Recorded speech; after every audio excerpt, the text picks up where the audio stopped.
Vamos dar início ao nosso encontro com a artista Tereza Cárdenas. Antes da gente começar nosso encontro e a nossa roda de conversa, eu gostaria primeiramente de agradecer o SESC, a construção desse encontro. Para nós é uma alegria ter você aqui, Tereza, com a gente, é uma honra tê-la aqui no nosso campus, é realmente uma chance de ouro para todos e todas nós aqui, então muito obrigada pela sua presença, Tereza. Muito obrigada ao SESC por proporcionar essa vinda tão valorosa e tão ilustre, na pessoa do Paulo, Vlad, Raquel, que não pôde estar aqui hoje, mas que também participou do processo de construção. E a Tereza vai falar do seu trabalho, da sua obra. Ao final do encontro, ela também vai ter obras que vai estar disponível aqui para venda. Também quero aproveitar e agradecer a presença de todos vocês que estão aqui, especialmente os professores e professoras que vieram e trouxeram suas turmas. Obrigada. E aproveitando e fazendo uma propaganda, uma das obras da Tereza, que se chama Cachorro Velho, nós estaremos discutindo no nosso clube de leitura no mês de outubro. Então, venham, participem, vamos continuar o diálogo que a gente vai começar hoje. Então, vou aqui me sentar com todas as obras da Tereza, tá? Me dá licença, Tereza. E acho que eu estou nervosa. Estou nervosa e emocionada. E um dos motivos que eu estou nervosa e emocionada é que é muito difícil organizar umas perguntas para obras que são tão emocionantes para mim, como leitora e como mulher negra. Então, eu penso na pergunta que eu te faria, nas perguntas, e é muito difícil pensar nas perguntas sem lembrar dos sentimentos que eu tive. Por exemplo, O Cachorro Velho foi uma das primeiras obras de autoria negra que eu li na minha vida. O primeiro que eu li na minha vida foi da Chimamanda, em 2015, e O Cachorro Velho foi logo em seguida. Eu li, inclusive, antes das autoras brasileiras, né? Que a Chimamanda é nigeriana e você é cubana. Então, eu acho que eu estou com medo de perguntar e no final terminar falando mais de mim do que da sua obra. Mas ao mesmo tempo, então, eu queria começar pedindo para que você contasse a sua relação com a escrita. E um tema que é muito recorrente nas conversas sobre a literatura de autoria negra é esse lugar de quem escreve, que escreve ficção, mas que a ficção, em alguma medida, é também sobre si mesma. E a Conceição Evaristo, por exemplo, construiu o conceito de escrevivência, e esse lugar da ficção e da autobiografia, como isso aparece nos seus trabalhos e na sua obra. Acho que é isso. Bom, boa noite. Obrigada por a bem-vinda, né? Espero que você compreenda meu portunhol e estou muito feliz de estar aqui. Cansada, mas feliz, né? Bom, eu pensava começar, né, lendo um poema, mas como você falou de Cachorro Velho, vou a cambiar. Talvez, se você ler, você é muito melhor que eu. Posso.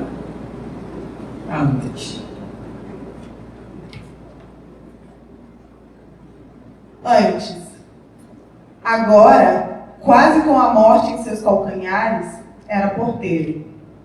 Mas quando ainda lhe restavam forças, havia trabalhado cortando cana, desmatando, carregando as carroças com bagaço, cortando lenha, empilhando carvão, alimentando os fornos, esfregando os tachos, lubrificando as peças da moenda todas as semanas, consertando as portas do barracão, construindo cepos.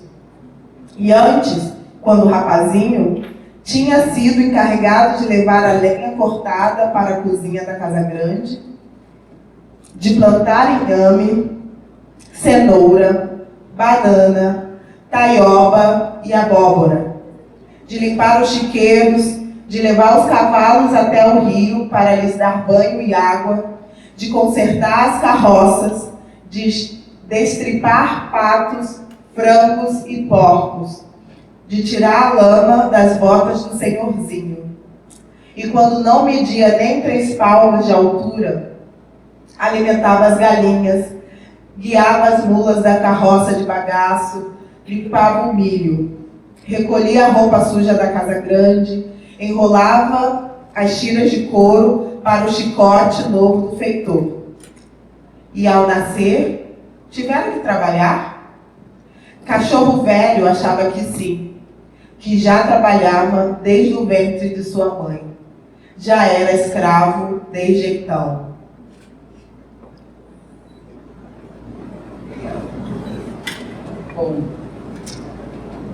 Bom, como me acerquei a esses temas, né? Não só porque era uma mulher preta, senão porque eram temas que não eram frequentes na literatura para crianças e adolescentes em Cuba, né? Em Cuba há muitos escritores para niños e jovens, mas alguns deles, incluso negros, mas não há muitos que elijam escrever estes temas, né? Lamentavelmente. Então, quando criança, eu estive falando muito disso. Eu não tinha como ver-me nos livros, né? Era um espelho que não me devolvia minha imagem. Devolvia outras imagens, mas não a minha. Eu venho de uma família muito humilde. Eu dormia só com minha mãe, não tinha pai. Então minha mãe só sabia ler e escrever. Minha mãe era uma alfabetizada, né? Mas só para somar, talvez 2 mais algo, e só botar seu nome. Mas o interesse de minha mãe não era que eu lia, o interesse de minha mãe não era a literatura, para mim. O interesse de minha mãe era que estuviera saudável, né? Como todas as crianças. E talvez, né, no futuro, que fuera algo, mas não algo mais allá. Então, todas essas coisas, essas ausências, essas preocupações, né, essa curiosidade que eu sentia quando era criança, tive a oportunidade, quando fui adolescente, comecei a acercar-me um pouco mais à literatura e comecei a escrever poemas. E comecei a escrever contos, primeiro de ficção. Eu gosto muito da ciência ficção. Mas logo foi como pensar hacia dentro, né? Porque eu precisava não somente ver-me, sino que as crianças vieram pessoas como elas, crianças pretas da Cuba. E o primeiro livro que saiu foi Cartas para minha mãe. Eu, primeiramente, escrevia muitos diários, eu escrevia poemas curtos, né? Então, para mim foi relativamente fácil, né, começar a escrever este livro. Mas eu não sabia que a vezes na literatura, no mundo da literatura, as histórias te escolhem, né? Eu pensei que eu era, como falamos em Cuba, que era muito inteligente, que era muito capaz, né? Porque estava começando este livro. Mas quando o livro se começou a revelar a mim, eu senti que era eu que me estava derramando-me, eu não sei em português, né? Derramando-me nas páginas daquele livro. Porque esse livro, ainda assim, a protagonista não tem nome. Eu não sei se vocês leram esse livro.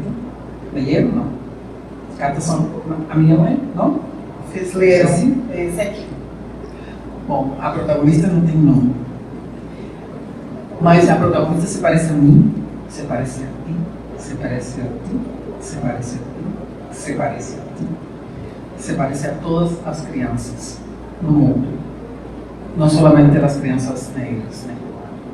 Todas aquelas coisas, aquela inocência que a vezes foi quebrada, né? Aquele dor de não ter a presença da mãe, aquela soledade, né, que ela sentia, mas aquela também força de viver, né, e de sentir, e de sonhar, e de realizar-se, e de sentir que no futuro ela podia conseguir. Então, saiu esse livro. Eu sempre falo que esse livro, ainda bem que é pequeno, é muito pesado, né, porque tem ali muitos temas, primeiro, que não estão na literatura para crianças da Cuba, logo, que são temas que alguns acham que não são temas para crianças e adolescentes, né? Aí está o tema, por exemplo, da menstruação, né? Que é algo tão natural nas mulheres, mas esse tema não se habla na literatura para crianças, né? Está também o tema da violência intrafamiliar, o tema do êxodo, que ainda hoje é um tema muito forte em Cuba. Eu acho que neste ano mais de meio milhão de pessoas han abandonado. É um tema muito forte lá. E através de toda a história do país, sobretudo nestes últimos anos, é um tema recorrente. Temos também o tema das relações interraciais, né, que é o tema da avó, que não é esta avó clássica que puebla, né, os contos para crianças. É uma avó completamente distinta, né. Está muito o tema da religião afro-cubana, também está. Há muitos temas. O tema da violência hacia os niños, desde o ponto de vista sexual, né? Há muitos temas e realmente foi, eu pensava que ia ser fácil, mas foi muito difícil, né? Também porque são cartas, trechos muito pequenos, que a hora de escrever é muito complexo. É a complexidade da simplicidade, como eu sempre falo, né? Porque é muito sencillo de ler, mas não é muito sencillo de escrever. Porque em pouco espaço você tem que falar muito, né? Então, essa foi minha primeira novela, que está aqui rodando por Brasil há mais de, acho que 15 anos. Acho que 15 anos. Eu tive o privilégio, né, que esta novela, mais Cachorro Velo, fosse publicado por Pagos e também foi selecionado para o programa PNLD. E me sinto muito agradecido por isso. Tereza, você se importa se eu ler um trecho de Cartas para Minha Mãe? É o que ela se olha ao espelho? Esse trecho que você vai ler é um trecho que sucedeu, aconteceu comigo, né? Então, isso é também essa mistura que eu faço, né, da realidade e da história de ficção. Mãezinha, encontrei um pedaço de espelho na rua. Agora, passo o tempo todo me olhando. A testa, os olhos, o nariz, a boca. Sabe de uma coisa? Descobri que meus olhos são parecidos com os seus, que não podiam ser mais bonitos e que minha boca e meu nariz são normais. Não gosto que digam que os negros têm nariz achatado e beição. Se Deus existe, com certeza está furioso por ouvir tanta gente criticando sua obra. Como acha que eu ficaria com olhos azuis, narizinho fino e a boca feito uma linha? Horrorosa, não é verdade?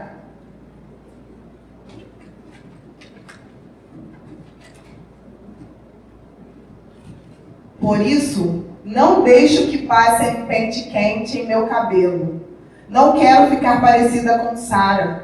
Prefiro fazer penteados, como as africanas. Antes, quando Lilita e Minha brincavam de jogar água uma na outra no banho, tomavam cuidado para que caísse só da cintura para baixo, porque se o cabelo molhasse, ficava duro de novo. Minha gosta de colocar as calçolas ou uma toalha na cabeça e andar de um lado para o outro cantarolando. Meu cabelo é bom, meu cabelo é liso.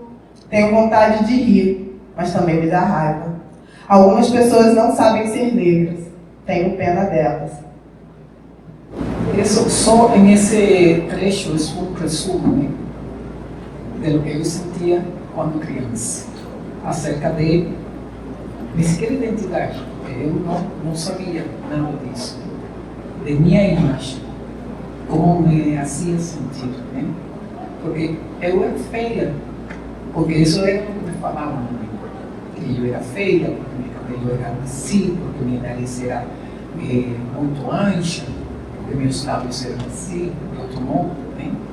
E sempre, junto a isso, quando eu veia nos livros, não havia ninguém, sempre as princesas, né?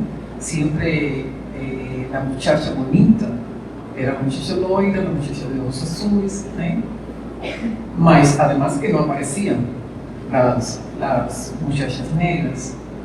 E se veia na televisão e os meios audiovisuais, era o mesmo, né? Era profundizar, né? Em que, quando, por exemplo, poriam telenovelas, né? Era do tipo de escravidão, então você veia sempre as pessoas que batiam nele, e isso, né? Era constantemente, né?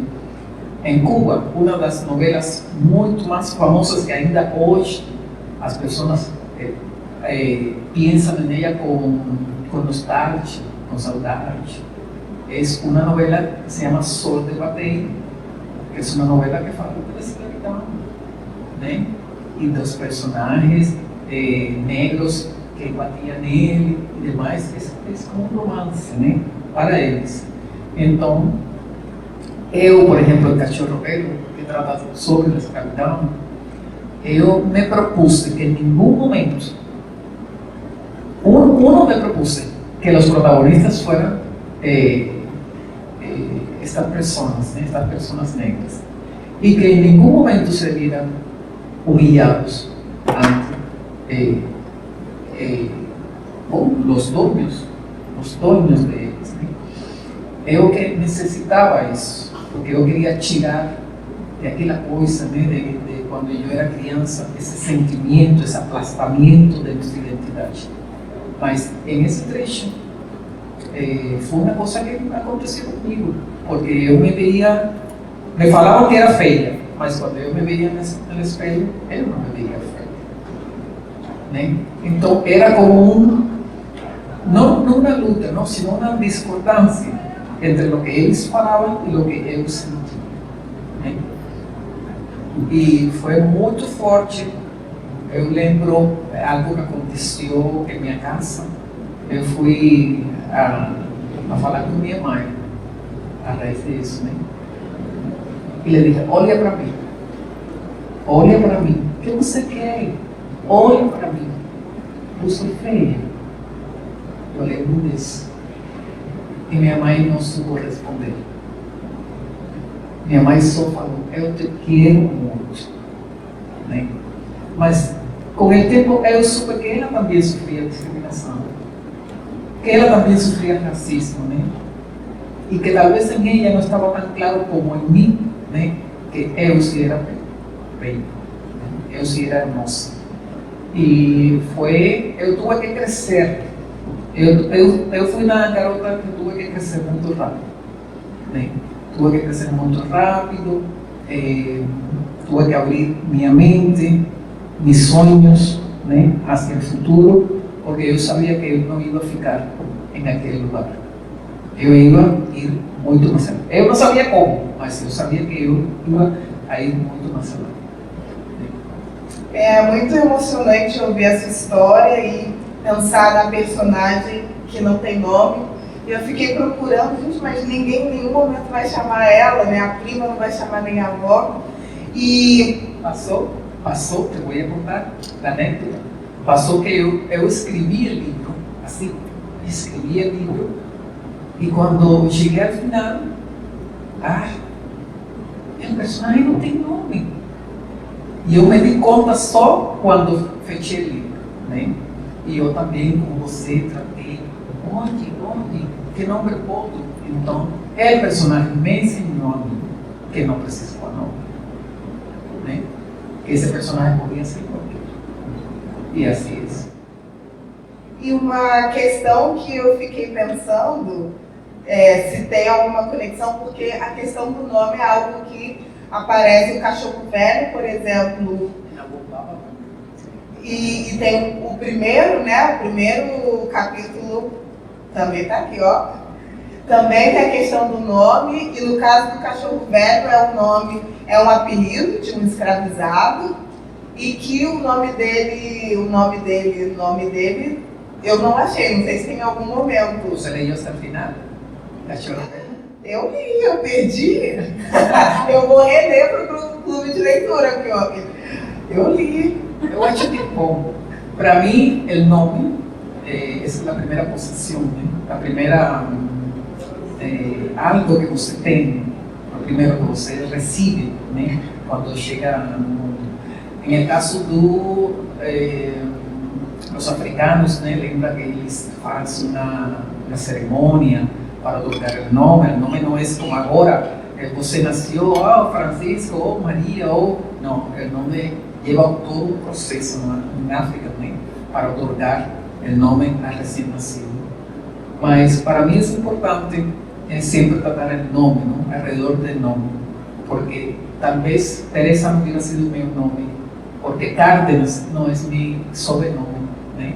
Porque Cárdenas é o apelido, é o sobrenome do dono de mis ancestrais, né?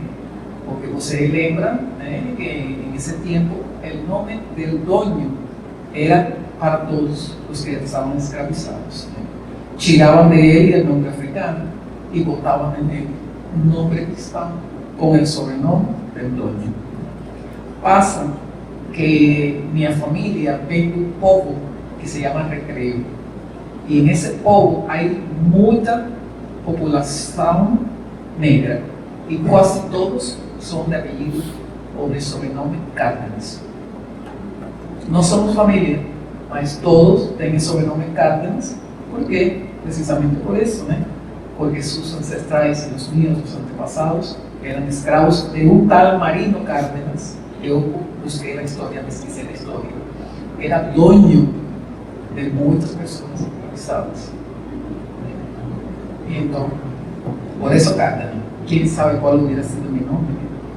Aí, eu acho que sempre os ancestrais, eu acho que sempre, no caso de todos, porque a África é a mãe da humanidade, né?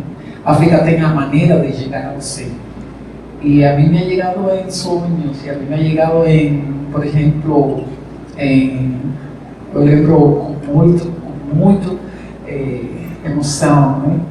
Uma vez, a primeira vez que eu saí de Cuba, eu fui a Sudáfrica, a um congresso de literatura para crianças. Fui convidada lá. E eu estava no público, né? Muito tímida no público. E de pronto apareceu uma mulher muito orgulhosa, muito fina.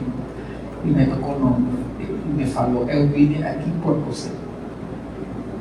Sim. Eu trouxe isto para você. Me deu. E era como se chama? Um colar, mas um colar que me cobria aqui todo. Eu trouxe para aqui, eu tenho um colar assim muito largo, muito representativo. É um colar de mais de 50 anos, né? E foi muito emocionante. Eu tenho muitas anedotas desse tipo, né? Que como a África envia pessoas a mi caminho, envia histórias, né? E me dá muita emoção isso. Mas o nome de cachorro velho, que você não lembra. Não, eu vou. Não, que mas, você não não, eu vou reler. Bom, não é para você, não é para vocês e não é para mim, é para ele. Porque essa foi uma cena que eu tive que pensar muito, porque lembra que porque o dono lhe falava cachorro velho, né? E o párroco, o sacerdote, botou nele Esteu, né? Mas o verdadeiro nome dele é que ele deu sua mãe. Ele ficava tentando lembrar. Que ele tentava lembrar, mas não conseguia. Ele foi revelado nesse momento, nesse último momento do livro. Ele viu os lábios de sua mãe moviendo-se e dizendo o nome. Esse é um momento só para ele. Esse é um momento que nós só estamos aí de testemunha. Testemunha. Testemunha, né? Você não vai ouvir porque não é seu nome. Nem sequer eu que escrevi, né? Eu vi que era para ele, eu vi nos lábios mover-se e soube que ele escutou, né? E este é um trabalho para mim muito espiritual também. Eu sempre dou muito obrigado aqui nessa sexta, né? Porque são muitas histórias, é muita memória, é muita sangue, é muita tristeza, né? Mas é muita resistência também, né? Para chegar, é muito legal.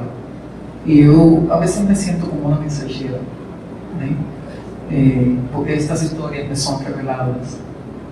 E meu trabalho é passar às jovens gerações, né? Me sinto assim, me sinto afortunado por isso. Muito obrigada, Tereza. Tereza, você gostaria de mostrar suas obras? Porque eu já estou aqui controlando o tempo. Além do Cachorro Velho, Cartas para Minha Mãe, que nós mencionamos. Eu tenho muito mais livros. Eu tenho que não se conhecem no Brasil e tenho muito mais sem publicar. Mas no Brasil eu me sinto uma autora muito amada, né? Por os leitores, por las editoriais. Aqui eu tenho 6 livros, né? O primeiro foi Cartas para Minha Mãe, Cachorro Velho, do qual estávamos falando. Tenho este que se chama Contos de Olofi. Esta é outra das vertientes que va a mi literatura, né? Que é sobre os mitos afro-cubanos. Mas eu não hago como faz outros, que só reproduzem.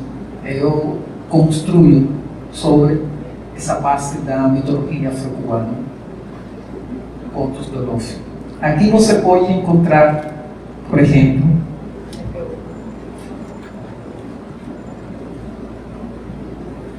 eu quis fazer minha versão de Adão e Eva, né? E então eu falei que a África é uma mulher. E de uma mulher saiu a África. Né? África, Okuni. Eu também utilizo muitos vocábulos Bantu, Yoruba em minha literatura. É uma maneira de afirmar minha identidade e de que as jovens gerações não esqueçam, né? Essas palavras. Aqui você pode encontrar, por exemplo, um conto que fala de um dia que o corpo se cansou da cabeça e la lançou um rio. Então, o que acontece? Né? Essa é também uma maneira muito africana de escrever. Bom, é literatura oral, mas é como se fosse um pataquim, né? Um pataquim na fábula, né? E o que aconteceu quando o corpo se viu sozinho assim, cabeça? Já você pode imaginar. Tenho este, já vamos por 3. Tenho este livro que gostei muito de fazer aqui. Eu trabalhei com uma ilustradora argentina, que ela mora aqui no Rio, em Búzios. Se chama Valina Starkov. E este foi um livro também onde misturo a realidade e a ficção, né? Porque eu falo o que aconteceu quando do África saiu o primeiro barco como escravizados assim no Novo Mundo, né? Eu falo que uma sereia, antes como estavam felizes na África, logo, olha, você, todo o que seguiu ao barco, né? Toda a África seguiu detrás do barco, né? E isso é legal que temos agora mesmo, né? E na sereia estava seguindo a seus filhos, né? É um livro muito lindo, mas é muito forte. É um livro que sempre aconselho ler para crianças, mais como companhia de pais, de professores, para que expliquem, né, o acontecido. É um livro. Tá. Bom, tenho este é meu primeiro livro de poesias que publiquei aqui no Brasil e em todo o mundo. Eu não he publicado poesia em nenhum outro lugar, só aqui no Brasil.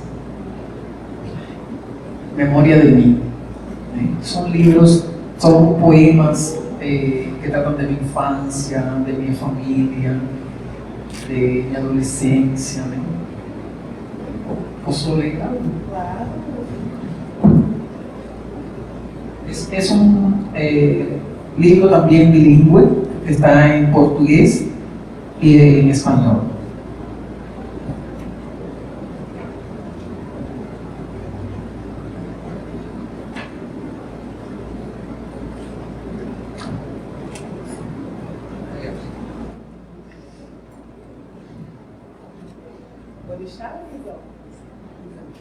Visão. Ao fundo está o tanque atroz, onde minha mãe arruinou seus punhos. Por aqui, as chaves da água que caía a partir das 6. No marco de uma janela fechada, um sabonete, guardando ainda o frescor das minhas mãos. Os gatos voláteis atravessam a cerca de Consuelo. Sob a árvore de tirimóias, se desarmarram as lembranças. Vejo Sobita, a velha maruca, o meu irmão Sérgio dançando com os Jackson 5. Olga Lídia pintando meus lábios. Vejo o trono dos orixás em um oceano de açucenas e velas. É a mesma vizinhança de sempre, onde pela noite se ouvem segredos de todos e as baratas passam voando sobre meu tênis. Tano volta a me pedir água gelada em sua jarrinha suja, e o vento lança folhas e pássaros contra as telhas. Me aproximo do pedaço de espelho descascado. Volto a ser Teresita, a que aprendeu a ler antes de todos, a que falava institucionalização sem travar, a da blusinha azul que sorri, timidamente em uma foto, a das fitas e dos coques, a dos sapatos brilhantes, em betume e chama de fósforo, a que o pai nunca quis. Fecho os olhos e na névoa aparece um mapa da minha infância, a visão daquilo que já se foi. Regresso aos meus 7 anos, como os mortos entram na luz. E a cena do espelho é a mesma que está no cactus da minha mãe. Oi? Não, diretamente. Estou falando portunhol. Mas que está em forma de carta. Mas não exatamente.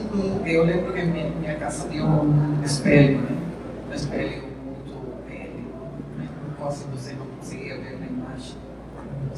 E essa presença do espelho aqui, agora no seu poema, me faz pensar na importância desse objeto que reflete a imagem, mas que também permite olhar o que está atrás, e como algo importante para as Iabás, Oxum e Iemanjá, E eu gostaria que você falasse um pouco desse seu vínculo com a espiritualidade, que você chegou a mencionar um pouco, mas eu gostaria que você falasse, se você pudesse falar um pouco mais desse vínculo com a ancestralidade através da espiritualidade.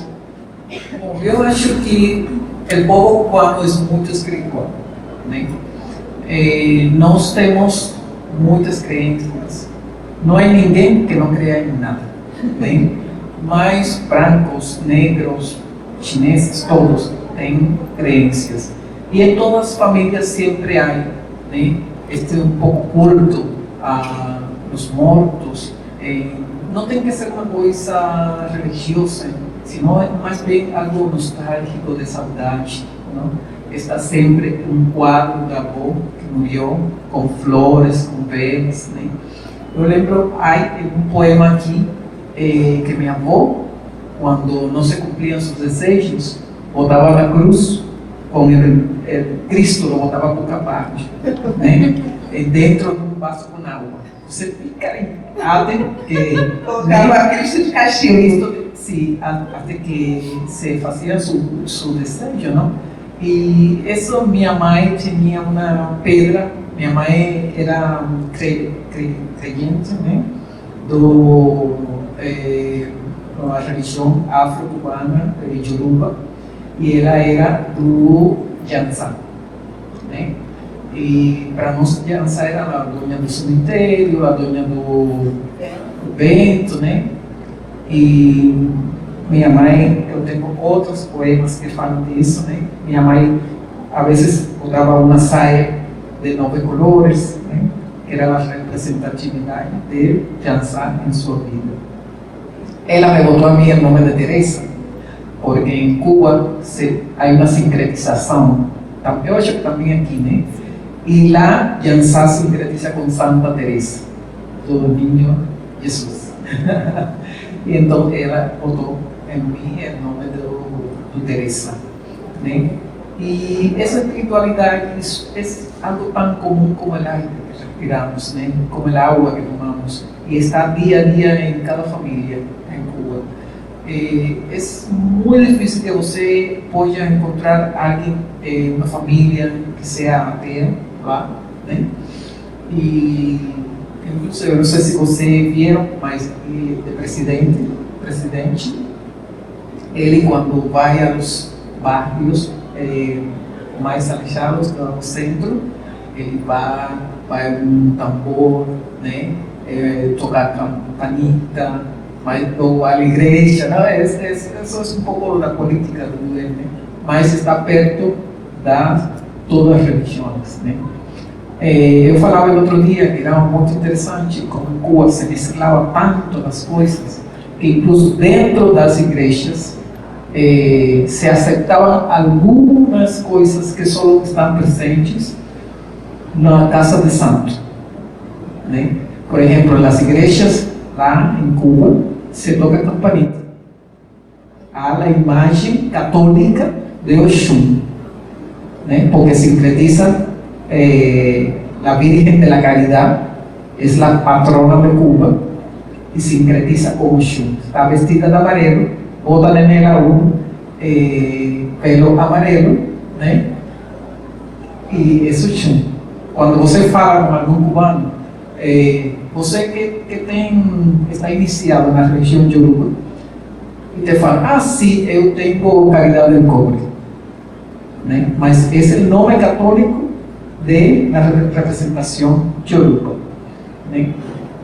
E então todo está tão mesclado, incluso em las igrejas, em las portas da igreja, deixam ofrendas para o Oxum, mas tem que deixá-la na porta da igreja.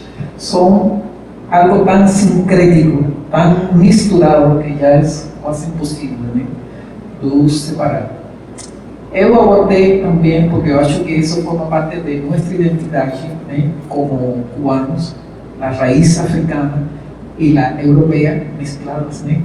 E ali, não somente em esses livros, você vai ver em Tapanene também, você vai ver em Tapanene um avô que toma um banho, como falam vocês, um banho descarrego.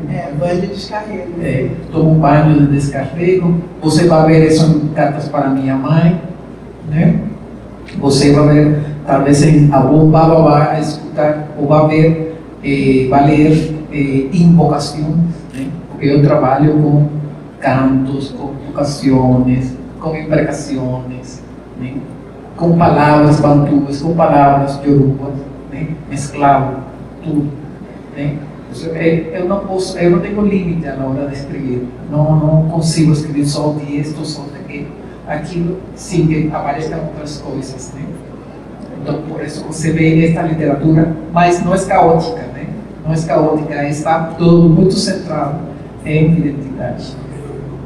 Eu imagino que esse processo de uma escrita que abarca cantos e também outras dimensões que ultrapassam as letras tem a ver com a experiência africana em África e diáspora, que essas divisões ocidentais também não fazem sentido.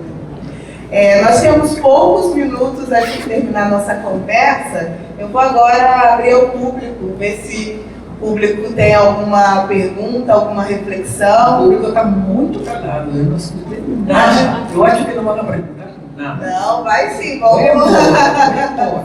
Não, eu acho que o público está concentrado. Mas eu gostaria de abrir, alguém gostaria de fazer um comentário? Nós temos alguns poucos minutos, mas nós temos. Tem um microfone aqui. Público, Sara, você gostaria? Aqui na frente. Alguém mais além da Sara gostaria de compartilhar reflexões, perguntas? Tá, então depois da Sara a gente vai para a Elisandra e aí a gente encerra.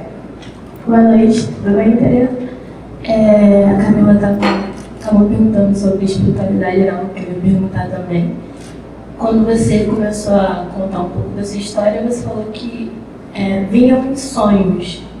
Então a gente pode dizer que é uma forma em que os nossos guias se comunicam com você e aí você repassa isso. Como se você fosse a mensageira, como você bem disse, teria como você explorar mais essa sua ligação com a religião em si, mas intimamente. Posso passar para mais uma pergunta e aí vocês respondem todas juntas? E aí a gente... Boa noite. Eu queria perguntar, tem a ver com a pergunta dela, porque aqui no Brasil, eu queria saber assim, da sua trajetória de vida, porque aqui no Brasil a gente não tem referências de ancestralidade, de africanidades. E assim, o seu processo de construção de escrita, eu acredito que por conta da sua vivência, que deve ser diferente aqui no Brasil, que é muito silenciado, né? Essa parte nossa, das nossas africanidades que a gente tem como pessoa negra na nossa formação. E aí atrapalha um pouco o nosso processo de criatividade que você tem na escrita dos seus livros. Aí eu gostaria de saber como que foi, né, a sua parte da sua infância e se essa parte de identidade que aqui no Brasil a gente não tem, por conta dos silenciamentos que tem em relação ao povo preto, ao povo negro, se isso faz diferença para você durante as suas escritas. Porque em África a gente vê que não tem essa parte fragmentada do ser enquanto um todo. E aqui no Brasil a gente acaba que é um pouco podado, formatado, por conta da nossa educação que é super eurocentrada. Obrigada. Então, é um pouco estranho, não, para mim explicar porque é tão natural, né? Não é que em Cuba, vou aclarar algo, não é que em Cuba todo mundo faça isso, né? Talvez não está muito bonito que eu fale disso, mas eu sou uma das poucas escritoras que toca estes temas e desta maneira, né? Porque eu falava há pouco que em Cuba há muitos escritores, incluso escritores negros, mas não tocam sua identidade, né? Eles preferem falar de outra coisa, né? São pessoas, incluso, muito mais escuras que eu. Eu consigo olhar para eles que têm muitas coisas que falar através de sua literatura, mas só se concentram em outras coisas, né? Em ser muito mais ocidentais, né? E então é algo que eu não consigo, mas e é algo que ainda não é tampouco um caminho fácil, né? Eu he sido muito rechaçada, meus livros han sido tirados, né? Incluso Cartas para minha mãe foi publicado, porque eu escolho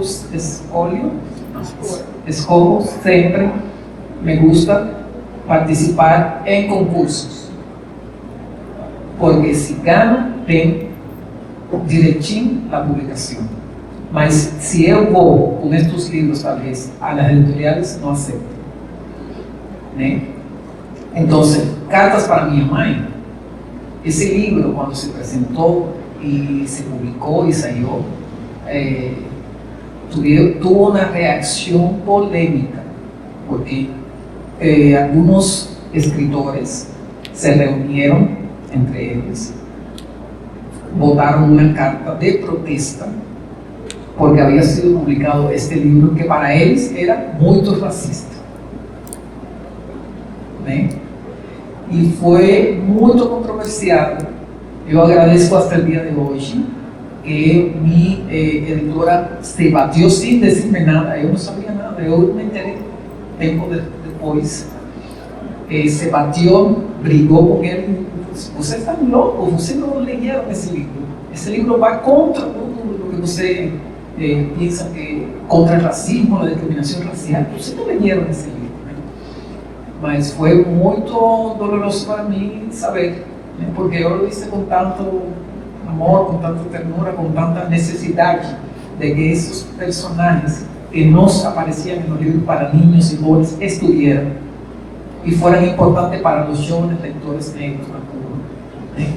Eu posso falar agora que não somente por meus livros, por outros autores que também estão tratando do tema, as crianças negras se veem representadas nos livros para niños e jóvenes, né? Ha havido cambio pequeno, mas é importante, né? E então, eu não posso deixar estes temas de lado, porque estes temas representam todo o que eu sou, né? E eu sei que estes temas também tocam às jovens gerações, né? Que precisam de uma representatividade, que precisam desta história, que precisam de Cartas da minha mãe, que precisam de Choro Velho, que precisam do meu avô da Manene, né? Que precisam, incluso, a Sereia, a Bombaba, todos estes livros, né? Eu não me consigo escrevendo outra coisa, né? Porque são histórias. Eu tenho a missão de levar essas histórias, né? Eu não posso agora escrever de outra coisa, na verdade. Obrigada, Tereza. Alguém gostaria de fazer mais uma pergunta? Heloísa.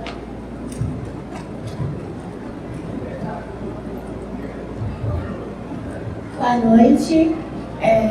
Eu queria perguntar, Tereza, qual cidade, assim, na questão de quando você começou a escrever, a falar sobre essas histórias abertamente, assim, porque é uma coisa muito sensível, né, de se escrever, é uma coisa muito complicada de se elaborar, de sair, de transmitir, né, com palavras aquilo que a gente vive, que sente, que está dentro de você. Aí essa é a minha pergunta.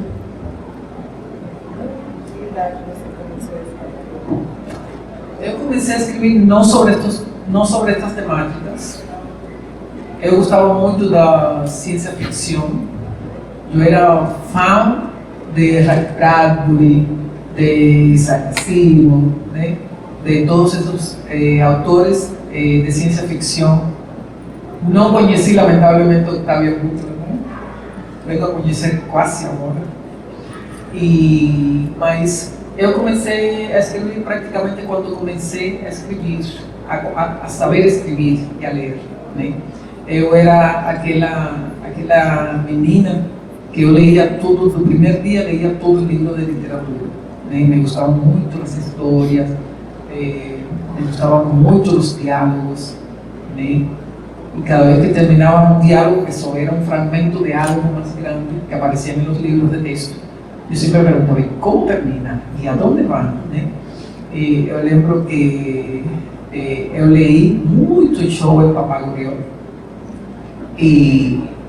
pero como me gustaban tanto los diálogos, solo leí los diálogos, porque aquella descripción era demasiado agobiante y no leía. Cuando llegué al final no entendí nada, ¿eh? Y tuve que comenzar de nuevo, a leer completamente aquella cosa, pero eso mis lecturas de joven eran literatura para adultos, né? Mas eu acho que chegar a estas temáticas foi com o tempo, né? Ainda assim, quando estava a curiosidade, quando eu era criança, que não veia ninguém que se parecesse a mim, né? Mas com o tempo eu senti a necessidade de abordar estes temas e saiu em cartas para minha mãe. Eu tinha quase 26 anos, eu estava, minha filha, acabava de ter a minha filha, né? E eu escrevi um livro mirando-la, olhando para ela. Sempre passa, né, que quando tem um filho, se sente muito mais responsável, né? E eu senti que era tempo de todas aquelas coisas, né, colocar em meu primeiro livro, né? Eu queria tratar esses temas em meu primeiro livro. Eu pensei, bom, é literatura para crianças, né? Vou falar de qualquer coisa, vou falar disso, que é o que me preocupa, né? E saiu carta para minha mãe. Logo de aí para cá, bom, eu não vou falar da minha idade, mas eu continuo escrevendo, né? Não sou uma autora disciplinada. Eu não sou disciplinada porque sempre falo que eu sou uma mãe que escreve, uma mãe negra que escreve. E eu tenho 3 filhos, né? E uma neta. E então, é muito complicado, às vezes, encontrar o tempo preciso, né, para escrever. Eu preciso silêncio para escutar o que estou pensando, né?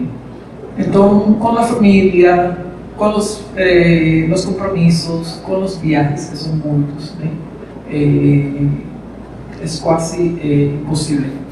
Em mi caso, por exemplo, não é como o caso de a família de outros autores que deixam uma habitação para que escreva, sobretudo um homem, né? Que quando há barulho em casa, silêncio, o pai está escrevendo, né? Não, nada disso.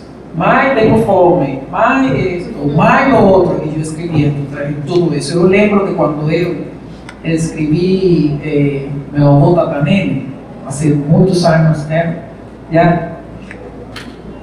Eu trouxe um vecino, uma pequena criança, para que jogara com minha filha. Era muito pequena, para eu ter tempo, né?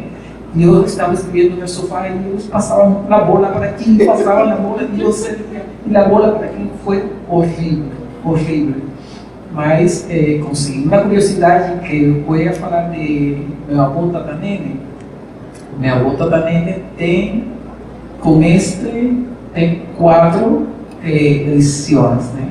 Tem 2 em Cuba, tem uma em Venezuela e tem esta agora aqui, né? Eu tenho também sorte.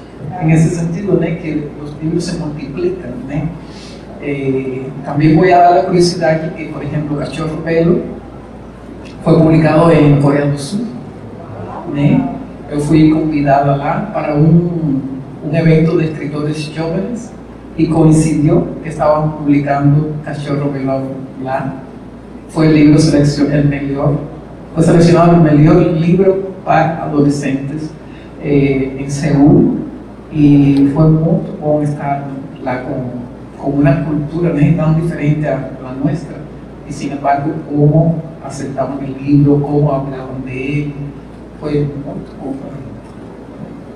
Parabéns, Tereza.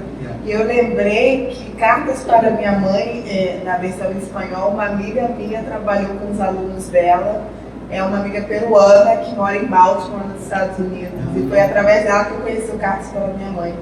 e ela estava trabalhando com a turma dela de ensino médio, e Baltimore é uma cidade majoritariamente negra, os alunos dela são, na sua maioria, alunos negros. E ela dá aula de espanhol lá e trabalhou com seu livro lá, eu lembrei. Então, suas palavras estão realmente viajando por muitos lugares. A vezes viajando por lugares que nem eu sei, né? Porque eu fui surpreendida há muito pouco. Ligaram para a minha casa, em Havana Vieja, imagina. Ligaram do Costa do Marfim. Né? Porque, ai, eu tenho esse livro. Muito emocionado, né? Mas nos Estados Unidos, no Canadá, no Brasil, em Colômbia, em toda parte, eu me sinto muito emocionada, né? A vezes sinto, que essa gente está louca, né? Porque me pagam, né? Por escrever essas coisas que eu quero fazer, né? É uma maneira muito custosa de ganhar a vida, né? Ganhar o feijão para comer, né? E então, é assim, né? Me escreve muita gente, me buscam no Instagram. O Instagram está cheio de gente que me manda mensagens, e estou muito agradecida. Você deveria ficar feliz porque no fim, no Cachorro Velho, eles fugiram do engenho buscando o quilombo e colibri, e você é o resultado dessa busca pela liberdade, né? Mas ainda não termina, porque eu estou escrevendo desde 2014 outra novela, uma novela que é a continuidade, né? Eu tenho medo. Então, gente, vamos ler e esperar o próximo. Não pode dar spoiler, né? O que vai acontecer? Eles chegam no colibri? Vou ter que ler. Vou esperar. E espero que tenha a tradução para português logo que sair em espanhol.